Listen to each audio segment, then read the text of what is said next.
Donc, on va faire un marathon tout à l'heure. Enfin, tout de suite. Bon, on va pas s'équiper, on va pas se mettre en jogging ou en tenue de sport pour courir, non. Mais on va faire le marathon de l'écoute de la parole de Dieu. Et aussi, ça va nous amener aussi dans notre propre vie à aller jusqu'à la fin de ce que le Seigneur a décidé sur notre vie. Amen. Je veux que vous soyez vivants.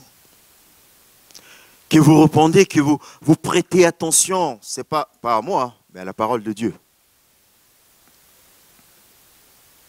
Est-ce qu'on peut fermer les yeux, stop, ce matin?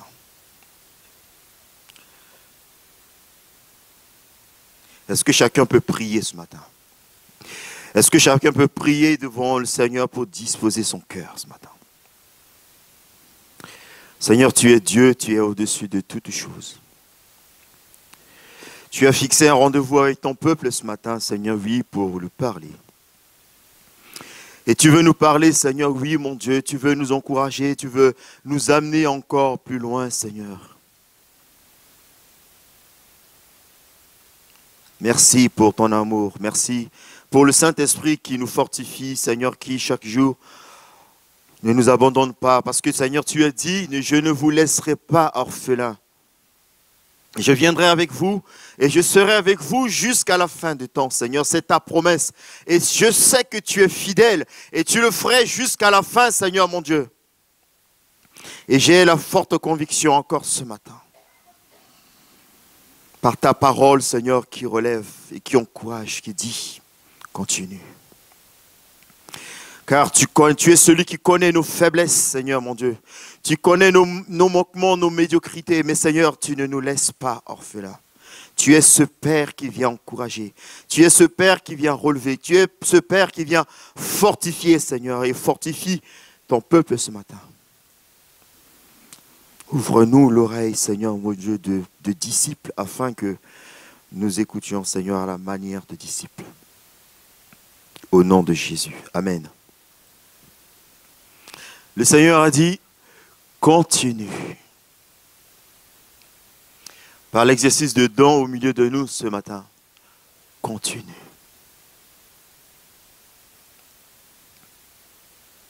Parce que tu n'es pas quoi arriver.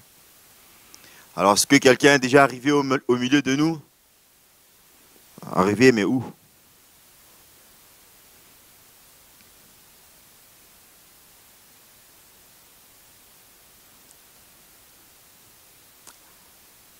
On va réfléchir déjà dans un premier temps dans ce seul verset dans Ecclésiaste. Ecclésiaste 7, verset 8.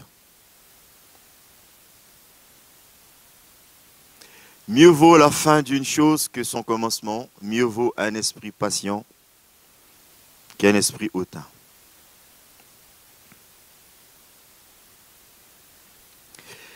Mieux vaut la fin d'une chose que son commencement, mieux vaut un esprit patient qu'un esprit hautain.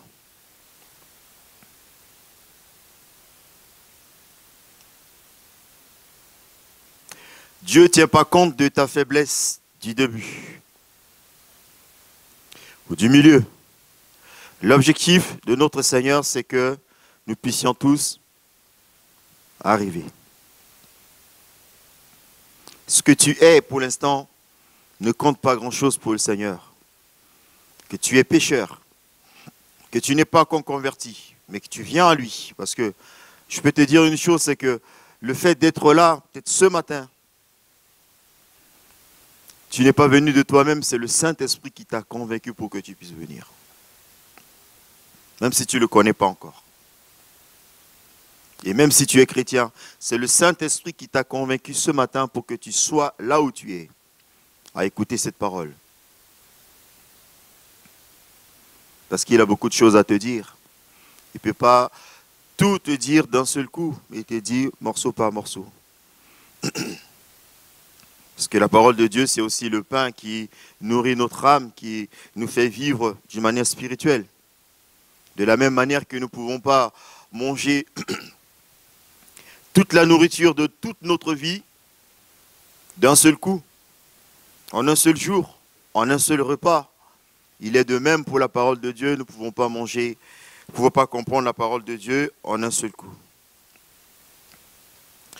La parole de Dieu dit, mieux vaut la fin d'une affaire. Pourquoi à la fin? Parce que le Seigneur qui commence avec nous, nous allons traverser beaucoup de choses. Des choses peut-être agréables et désagréables, mais surtout. Et plus les choses désagréables qui nous marquent le plus. La souffrance nous marque le plus que le bonheur. La maladie nous marque plus que la santé. Est-ce vrai ou pas? Quand nous sommes en santé, nous ne faisons pas attention. Nous ne bénissons pas assez bien le Seigneur quand nous sommes en bonne santé.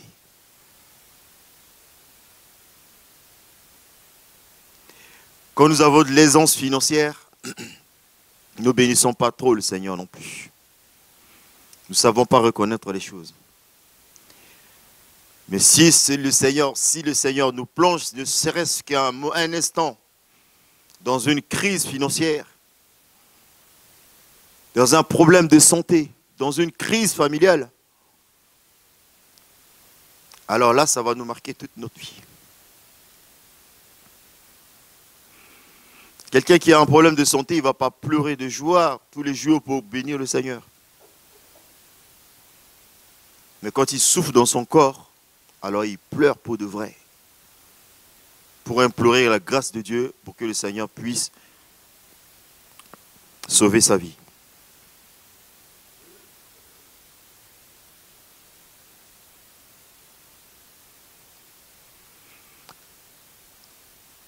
Quand Jésus est sorti des eaux du baptême, il a été conduit directement dans le désert par le Saint-Esprit. Il commençait son ministère. Alors qu'il va jeûner pendant 40 jours, 40 nuits, il a eu faim, la parole de Dieu dit, et il commence à être faible dans son corps. Les besoins commencent à se faire sentir. Et qu'est-ce qui s'est passé? C'est là que le diable s'est présenté. Alors pour lui faire des propositions. Il était qu'au début de son ministère.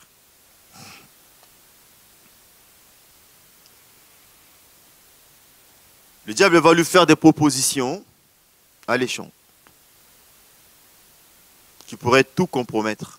Et d'ailleurs, s'il avait accepté, c'est impossible qu'il ait accepté. Admettons s'il avait accepté. On ne serait pas là, nous.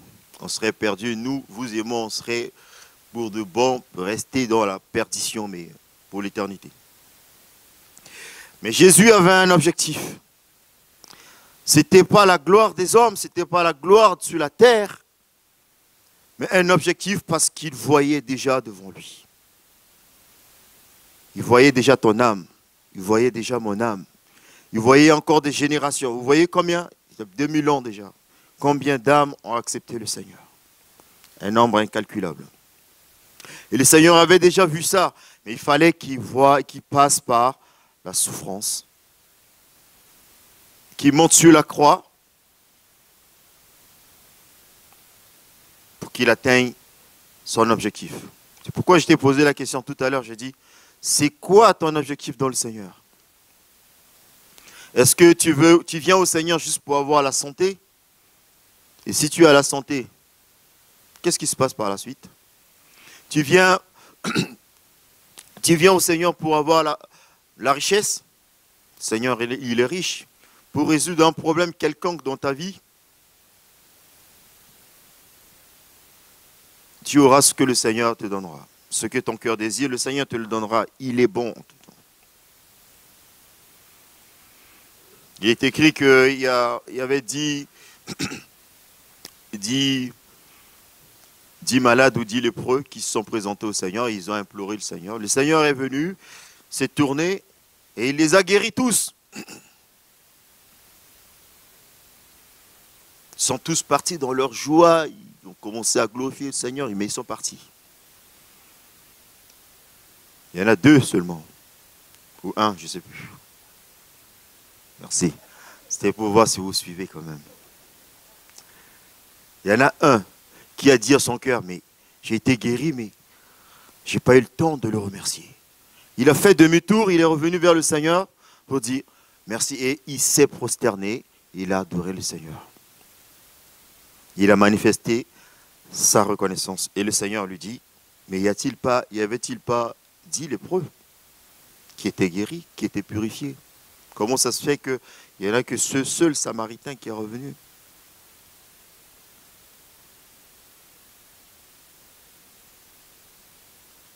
Ils n'ont pas pris le temps de lui poser la question de savoir qui il est réellement. Discuter avec lui. Je ferme la parenthèse. Le Seigneur avait un objectif, parce que son but n'était pas de gagner le monde, n'était pas de gagner les choses de ce monde, alors que le diable s'est présenté à lui et dit, tu vois tout ça, la terre, les villes, la gloire, je peux te les donner. Tout ça, c'est à moi. Seulement si tu te prosternes devant moi, tu prendras ces choses-là. L'objectif de Christ n'était pas ça. Alors le Seigneur a rejeté tout cela. Mais il était souffrant dans le corps. Il avait des besoins dans le corps. Besoin de manger, besoin de fortifier son corps.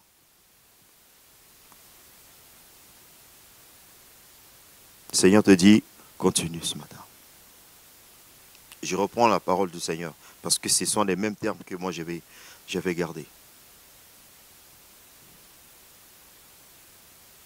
Alors quand le marathon commence, je ne sais pas si tu as déjà fait du sport, mais tout au moins tu as regardé. Tu as déjà fait un effort physique dans ta vie, peut-être à une époque de ta vie. Quand on commence à courir 42 km, je n'ai jamais fait 42 km, hein, voilà, je vais vous dire. J'ai fait des courses de 1500 mètres, j'ai fait des courses de 2000 mètres, mais j'étais un sportif. Un sportif qui faisait des combats de lutte. Et on avait 6 minutes. Donc avec une pause de 30 secondes. Qu'est-ce que cela, 30 secondes?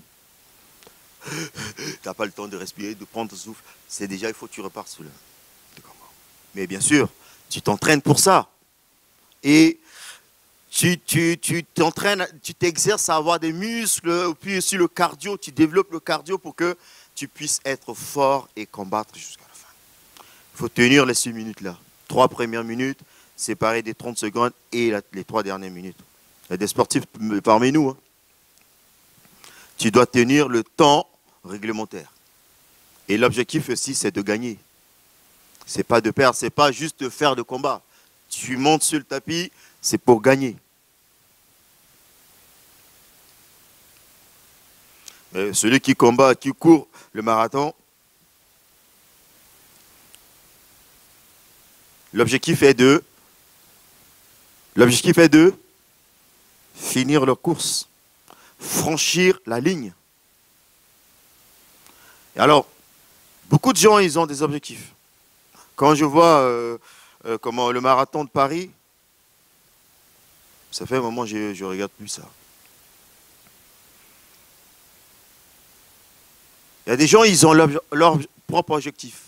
Ce n'est pas de gagner. Hein. Il y a des Kenyans, il y a des Éthiopiens. Alors ça, ils sont imbattables. Il dit, il y en a, ils prennent leur chrono, ils arrivent, ils disent, si j'arrive à franchir la ligne, ça me suffit. Et puis d'ailleurs, j'ai fait les courses l'année dernière, cette année je vais le faire, je vais voir si je vais battre mon propre record. Alors il ne se mesure pas avec les autres. Lui, son objectif, c'est de franchir la ligne. Alors il est satisfait. Alors il va le faire en combien de temps? Peu importe. Il y en a, ils se donnent 4 heures. D'autres, ils se donnent 2h30, 3 heures. Sachant que les champions, ils sont à moins de 2 heures. Bon, il ne faut pas suivre les champions quand même. Hein. Ou les suivre, mais pas vraiment à leur rythme parce qu'ils s'entraînent vraiment. Mais si on n'a pas le même niveau d'entraînement de ces champions, il ne faut pas le faire. On n'arrivera jamais. Parce que si on commence à courir comme eux, on va s'arrêter en route. On ne va même pas faire la moitié du parcours. Alors, pendant qu'ils courent, il y en a qui dévancent. Et moi, je regarde attentivement, je vois. Dès que le départ est donné, il y a des gens qui dépassent. Ils courent dans tous les sens. Ça court. Il y a tout un monde aussi. Il y en a qui font un malin plaisir de dépasser. Mais ils finissent jamais la course.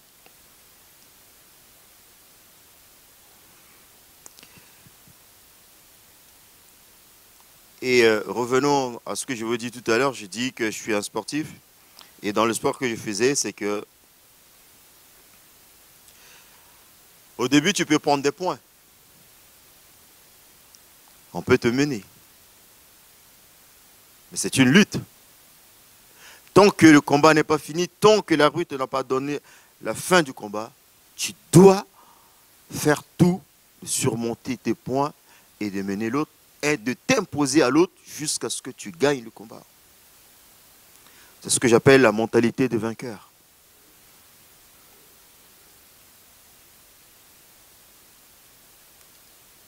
Tu dois gagner le combat. Quand tu montes, tu t'entraînes durement. Te présenter en compétition, c'est pour gagner la compétition. Rien d'autre. C'est que pour toi, tu dois... ton objectif, c'est de franchir la ligne, c'est-à-dire d'arriver au temps réglementaire, mais d'avoir plus de points ou de mettre l'autre par KO. Tu ne montes pas sur le tapis avec l'esprit de dire « Ah, je vais perdre ». Et ceux qui ont combattu encore jusqu'à les Jeux Olympiques, moi je n'ai pas fait, je ne suis pas allé jusque-là. Tu gagnes des combats, tu arrives en finale, vous demandez aux 2 finalistes, les 2 veulent la médaille d'or. Parce que c'est la médaille suprême. Je veux la médaille d'or. Je n'ai pas fait tout ce parcours-là pour arriver ici pour perdre, pour prendre la médaille d'argent. Je veux la médaille d'or. Les 2 veulent la médaille d'or.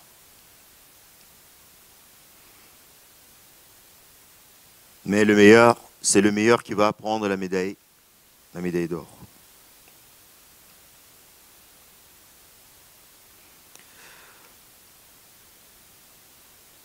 Pour prendre la médaille d'or, il faut un véritable engagement.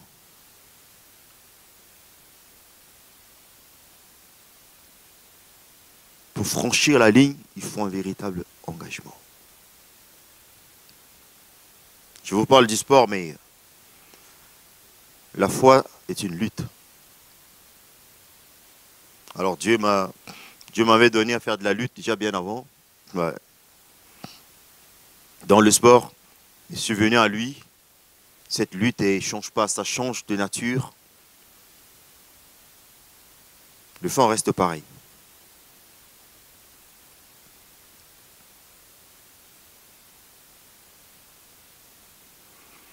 Et quand tu t'engages et que tu te lances dans un véritable engagement,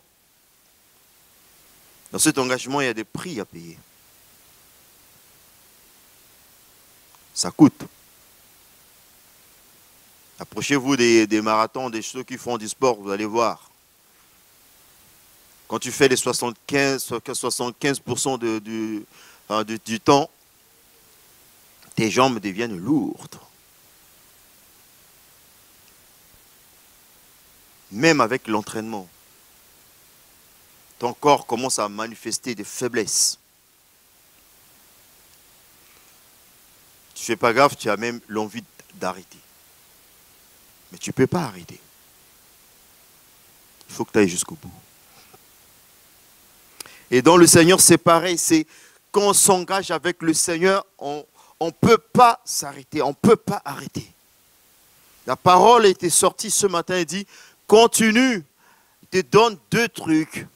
Prie, lis ma parole. Mot pour mot, j'ai pris. Je n'ai pas vu le frère. Prie, lis la parole. Pourquoi tu dois lire la parole? C'est la parole qui va te nourrir. La parole va te nourrir, va nourrir ton âme, va fortifier ton âme. La parole va te donner ce qu'il faut pour que tu ailles de l'avant. Tu as une fringale spirituelle, alors porte la Bible. Un seul mot du Seigneur peut te relever. Et ça, nous devons le faire au quotidien. Quel est le chrétien qui ne va pas chercher la présence de Dieu?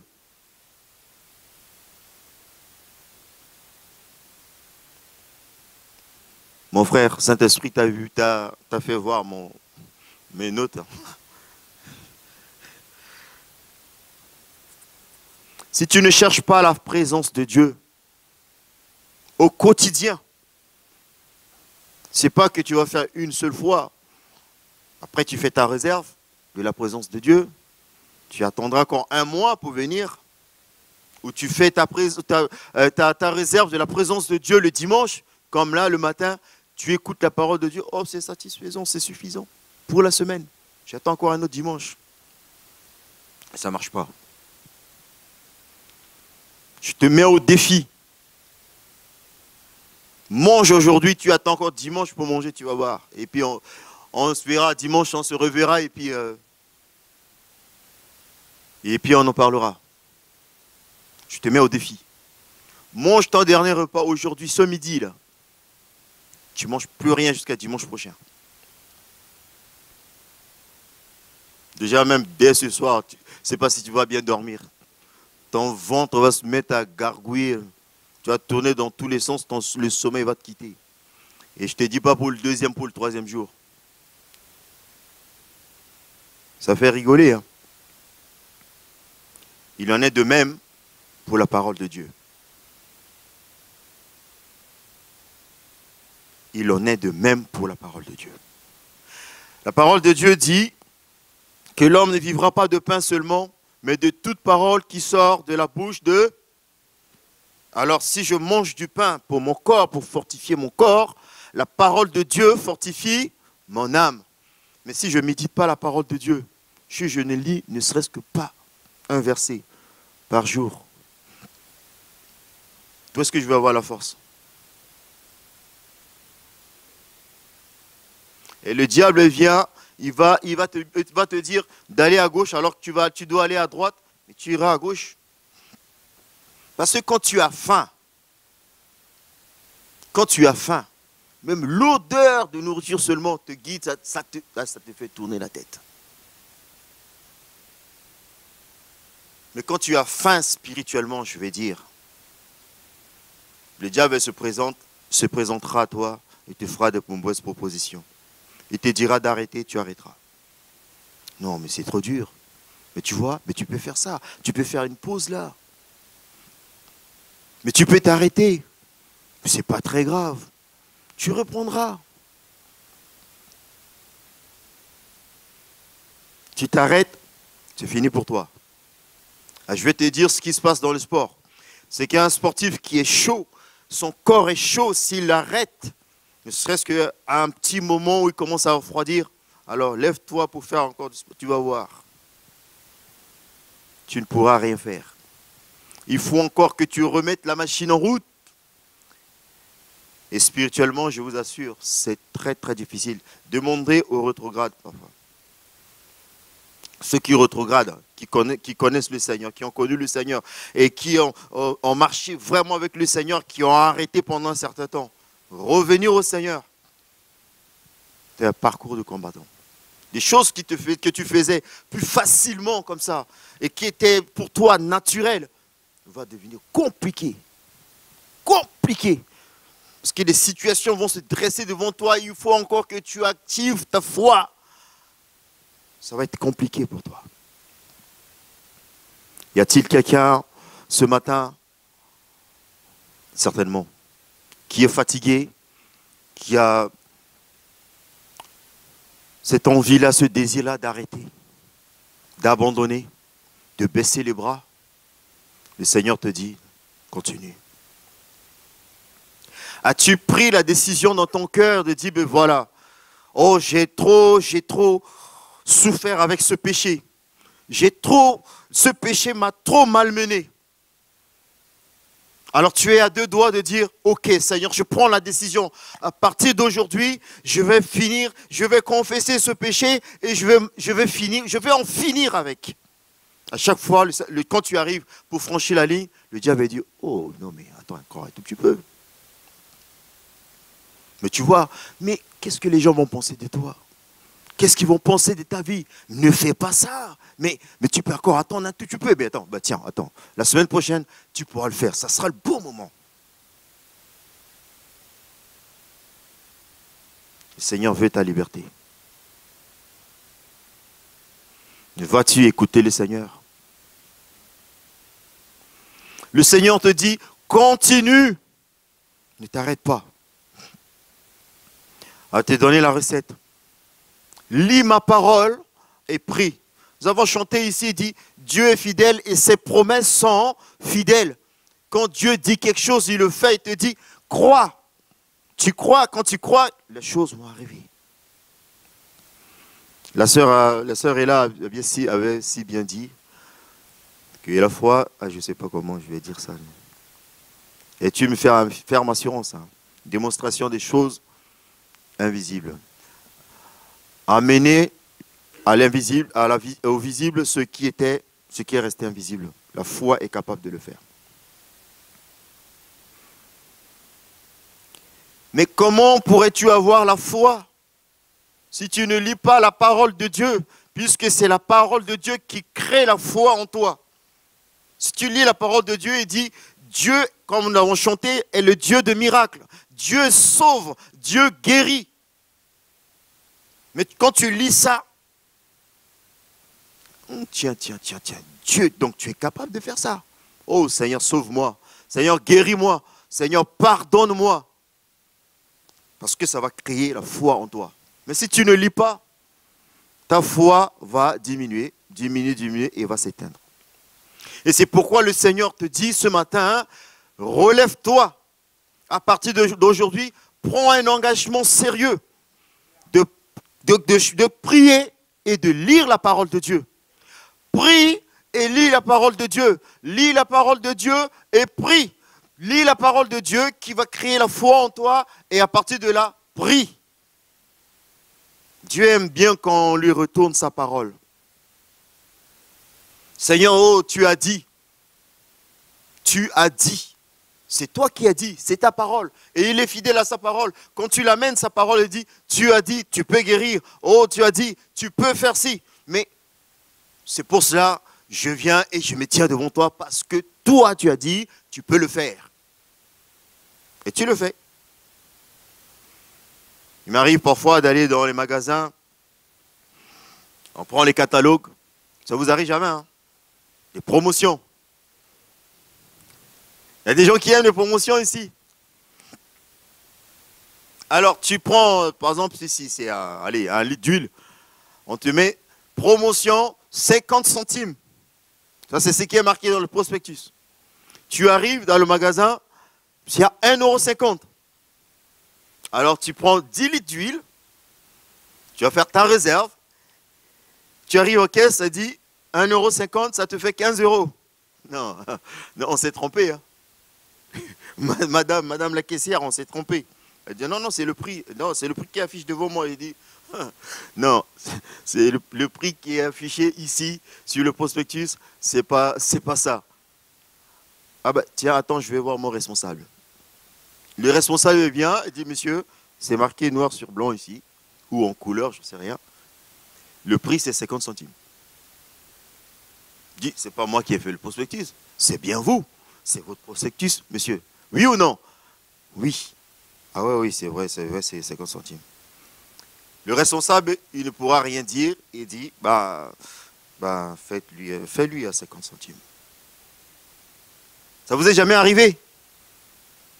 Ah, vous ne faites pas beaucoup de courses alors. C'est souvent. Parce qu'il a dit, il peut pas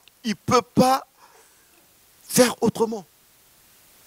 Et combien de fois, Dieu, quand il dit quelque chose, il le fait. Et si tu lis sa parole, la parole va créer la foi en toi. S'il te dit, tu vas devenir quelqu'un et tu vas devenir un grand, crois. Après, si ça n'arrive pas, il dit, tu peux attendre, mais tous les jours, tu me dis, Seigneur, tu avais dit ça. Tu avais dit que je serais ministre. Ah, mais c'est lui qui a dit. Il y a une histoire comme ça, il y a un monsieur qui avait... Il était dans son chômage, là, et le Saint-Esprit, il allait à une réunion de prière. Le Saint-Esprit lui a dit, ah ben tu seras ministre. J'étais établi ministre dans ce pays. Ne croyez pas trop. Il est parti de là, il allait encore à une autre réunion de prière. Le Saint-Esprit lui a dit, ah ben, j'étais établi ministre. Sur le pays, tu feras partie du gouvernement de ton pays.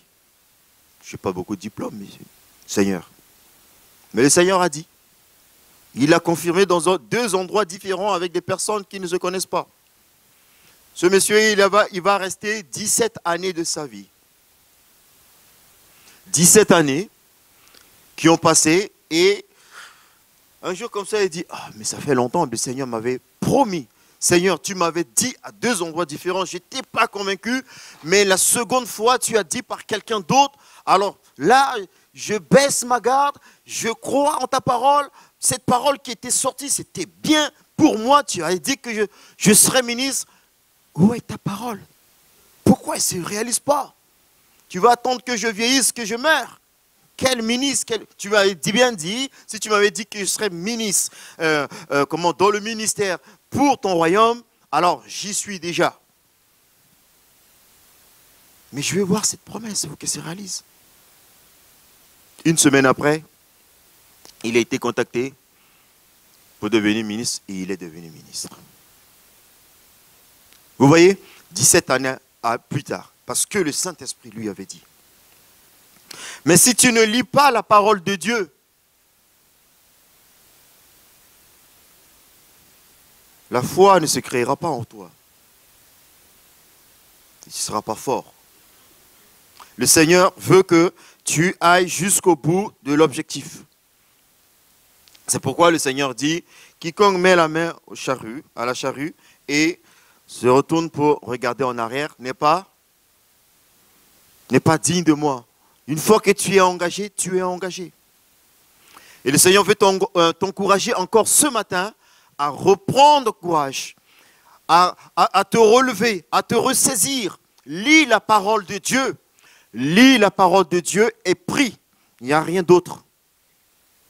Quand tu lis la parole de Dieu te dira, pardonne.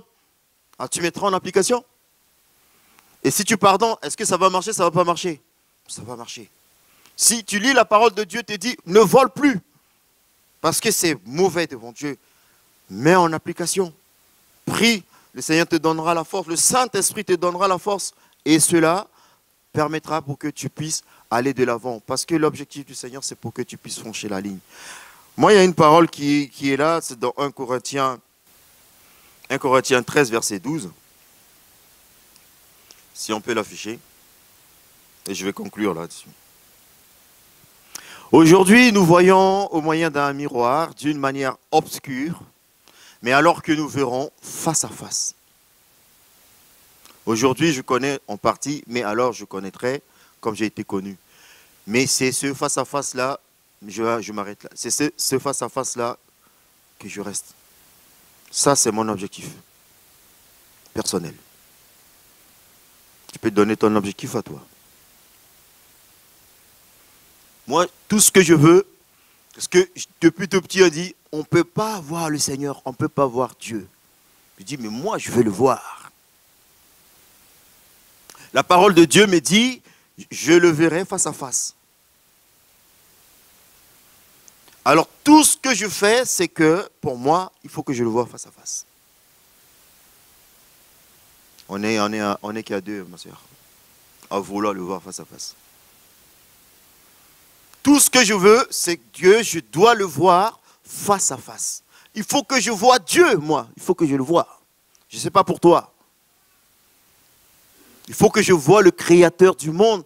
Il faut que j'arrive devant lui et dire, ah, c'est lui. C'est toi. Ah. Et là, je suis arrivé. Il y a deux façons d'arriver. C'est que soit le Seigneur nous prend parce que notre vie s'arrête, notre ministère s'arrête sur la terre, ou que quand le Seigneur revient et nous prend avec lui. Et nous savons qu'il revient bientôt.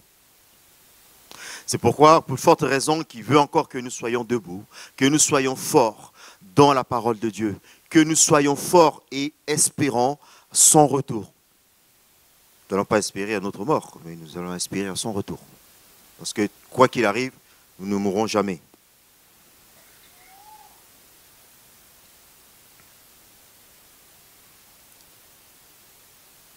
Lire la parole de Dieu et beaucoup prier, c'est créer en nous l'endurance. Comme il est écrit dans Hébreux 12,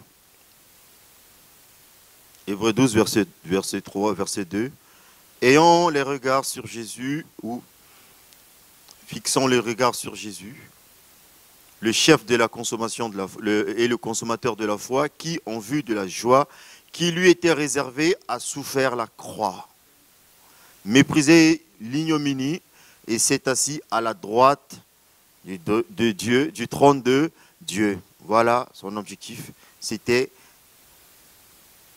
de faire le ministère, de retourner là où il était.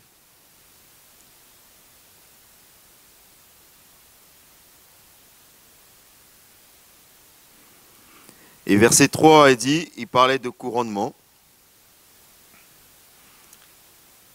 On peut mettre le verset 3, s'il te plaît. Vous n'avez pas encore résisté jusqu'au sang, luttant contre le péché.